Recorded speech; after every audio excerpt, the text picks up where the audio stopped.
Assalamualaikum warahmatullahi wabarakatuh. Salam mitos, salam misteri, salam edukasi, salam pecinta horor, mistis, dan angker. Oke, bagaimana kabar sahabat subscriber semua, sahabat YouTuber semua? Semoga saja selalu ada dalam kesehatan dan selalu ada dalam kebaikan dan keberkahan serta ridhonya Allah Subhanahu wa taala. Ya, malam ini saya berada di pintu masuk gerbangnya Goa Saparwadi Pamijahan. Ya. Oke, teman-teman, enggak cukup nunggu lama ya. Kita telusuri di dalamnya kayak gimana. Kita gaskan, bro. Oke, kita masuk ke dalam. Ada apa misteri di dalam ya? Salam kebahagiaan buat semua.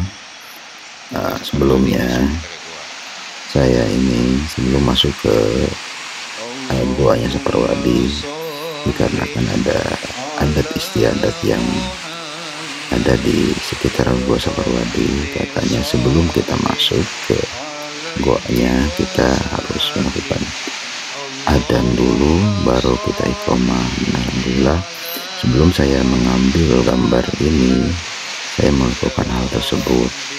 Ya, maaf juga ya, karena kita ngambil gambarnya sendiri, jadi di saat saya adzan dan iqomah saya nggak bisa ngambil gambar sendiri, dan saya langsung aja gitu kan, setelah adzan dan iqomah baru saya ngambil gambar ini. Mohon maaf ya buat semua. Terima kasih.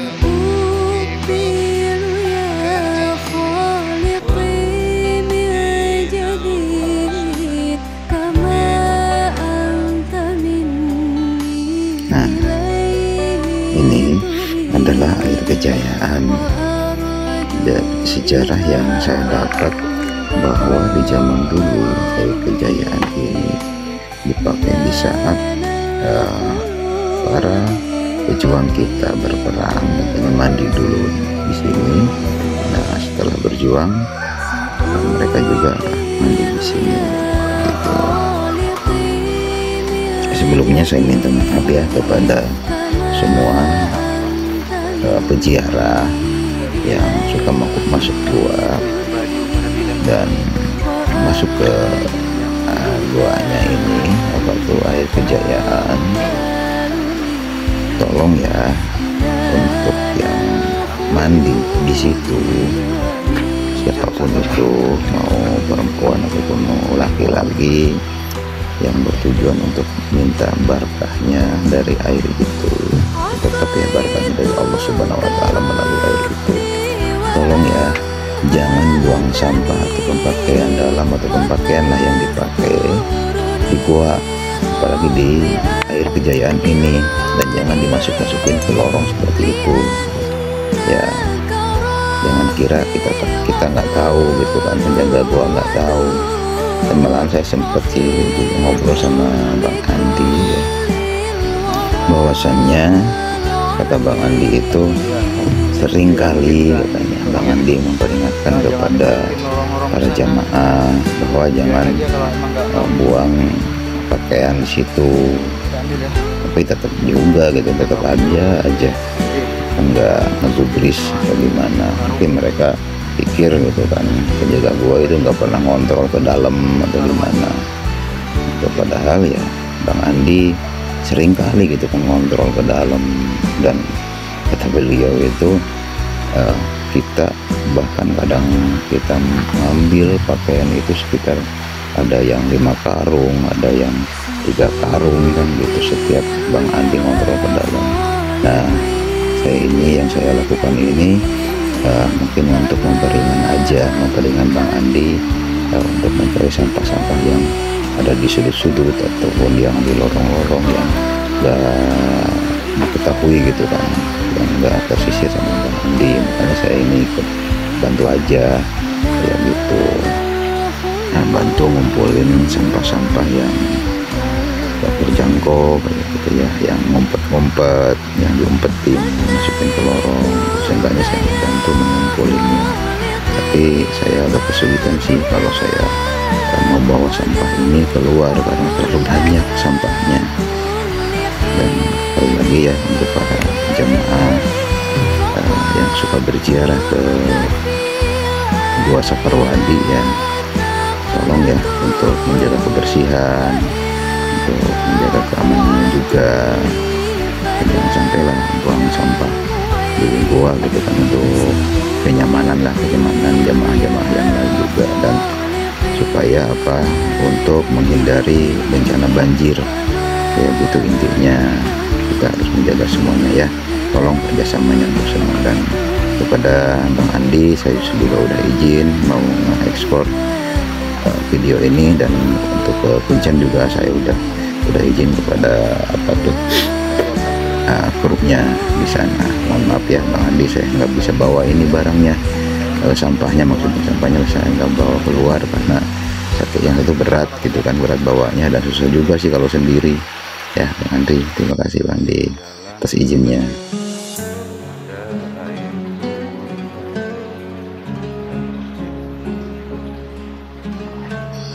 Nah, ini adalah jalan yang tangga yang masuk ke masjidnya yang berada di dalam Gua Saparwadi.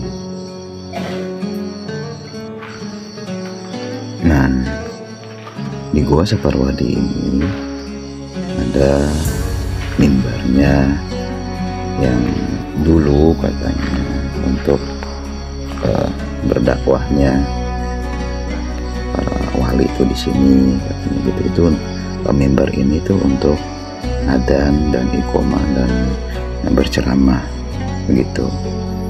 Dan di atasnya itu ada jalan ke Mekah. Nah, untuk jalan ke Mekah ini bukan berarti kita bisa langsung masuk ke sana, enggak juga. Jalan ke Mekah ya,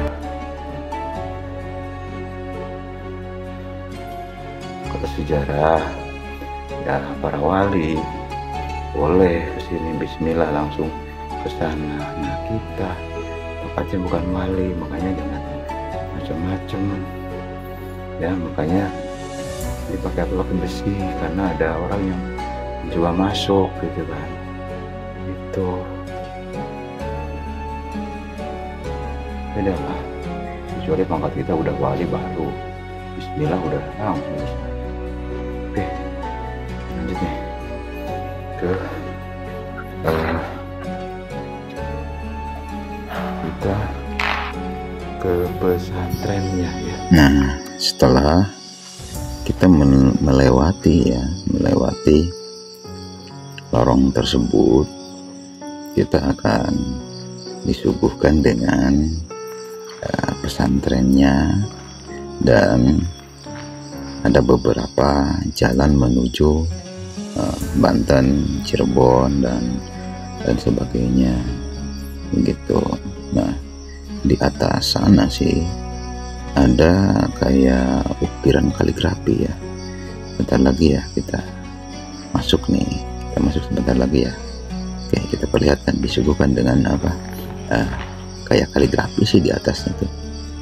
Nah kan, nah kelihatan kan di atas itu kayak kaligrafi sih, kayak ukiran kaligrafi seperti itu. Nah, dan tiba-tiba ya saya itu di atas sana tuh ngelihat ada sosok di situ. Bukan sosok sih, bagusnya kita ada perwujudan di situ yang menjaga pintu gerbang ke sana itu. Jadi mohonlah jangan bicara yang enggak di sana. Kita baik sangka aja bahwa ini adalah salah satu kekuasaan Allah yang membuat ya kita kagum untuk melihat lorong-lorong di sana, bahwa itu jalan yang pertama jalan ke Cirebon dan jalan ke Banten ya, banyak sih ya jalan-jalan di sana. Nah, ini adalah lokasi pondok pesantrennya yang ada di Goa, gitu kan, Goa Saparwadi. Ini di dalamnya itu pondok pesantren. Dan kalau kita lebih jauh lagi ke dalam, kita akan menemukan adalah dapurnya pada saat itu para santri gitu kan masak di dalam. Dan ada lagi di dalam itu ada sebuah satu ruangan yang di dalamnya itu di atas kita, di atapnya ada sebuah cengkan gitu kan, kayak kopiah haji katanya sih, menurut narasumber yang saya temui gitu kan pada saat itu. Dan alhamdulillahnya katanya insya Allah setelah ada yang cocok di situ di kepala kita lubangnya, insya Allah katanya kita akan ada panggilan untuk ke tanah suci. Itu kita ngambil berkahnya aja sih, biar nggak penasaran kan gitu, datang aja lah ke sini sambil ziarah ke makamnya Tuan Abdul Muhyi. Dan insya Allah kita ke gua juga sini, tempatnya enak-enak dan warganya pun warga yang ada di sekitar gua, ataupun kita dari kaca-kaca masuk ke tempat makamnya Tuan Abdul Muhyi, semuanya itu pada ramah, alhamdulillah pada ramah semuanya. Oke, nah ini adalah air kehidupan yang kedua ya. Air kehidupan yang kedua, yang pertama itu air kehidupan yang di sebelum masuk kita ke masjidnya yang berada di Goa Saparwadi.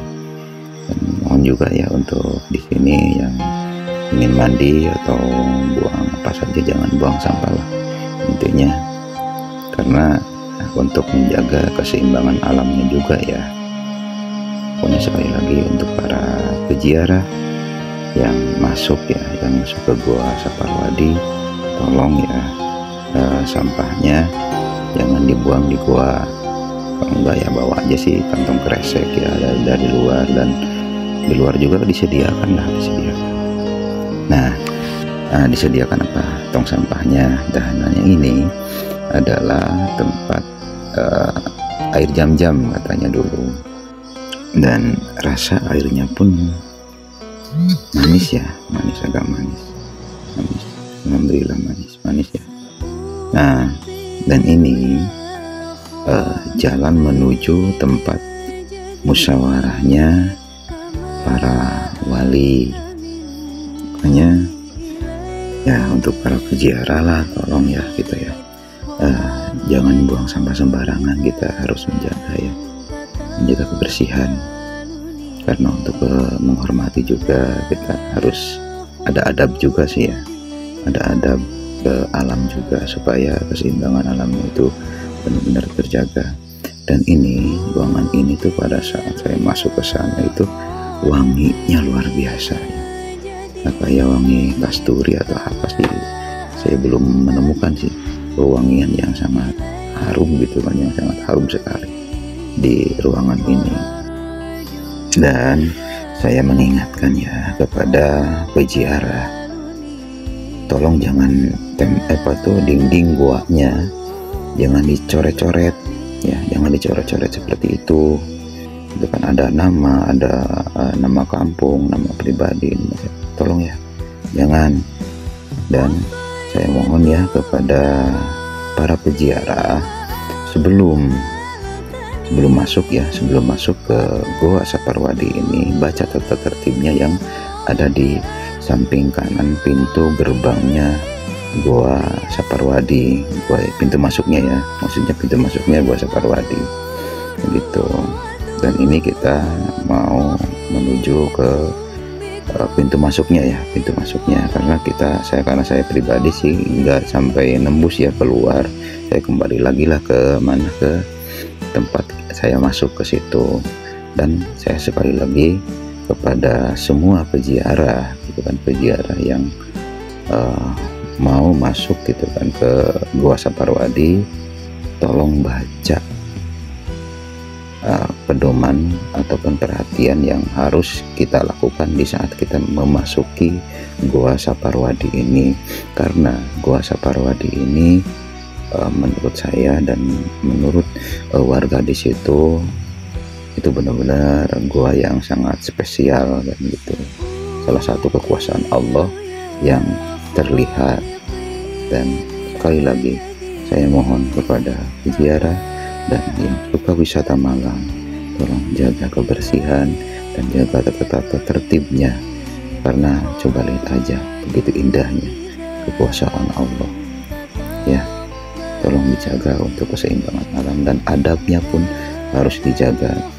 Dan saya ucapkan juga banyak terima kasih kepada staf Kuncen dan kepada Bang Andi yang sudah mengizinkan saya untuk mengekspor Gua Saparwadi, dan kepada warga masyarakat yang ada di situ yang sangat bijaksana juga, yang baik-baik semua, saya ucapkan terima kasih. Nah, untuk para pecinta ziarah, para pecinta religi, saya juga ucapkan terima kasih dan mohon maaf ya apabila selama saya mengekspor ataupun ada kata-kata yang kurang tepat, mohon dimaafkan. Oke lah para pecinta, para penonton semua yang melihat tayangan ini, datanglah ke Wamijahan, insya Allah warganya baik-baik semua. Dan oke, yang belum subscribe ya di subscribe, ya di like, di komen juga, dan di share biar semuanya bisa tahu dan bisa menikmati alam semesta. Oke, terima kasih semuanya. Wabillahi hidayah wa taufik. Wassalamualaikum warahmatullahi wabarakatuh. Selalu tersenyum, jangan lupa bahagia. Oke teman-teman.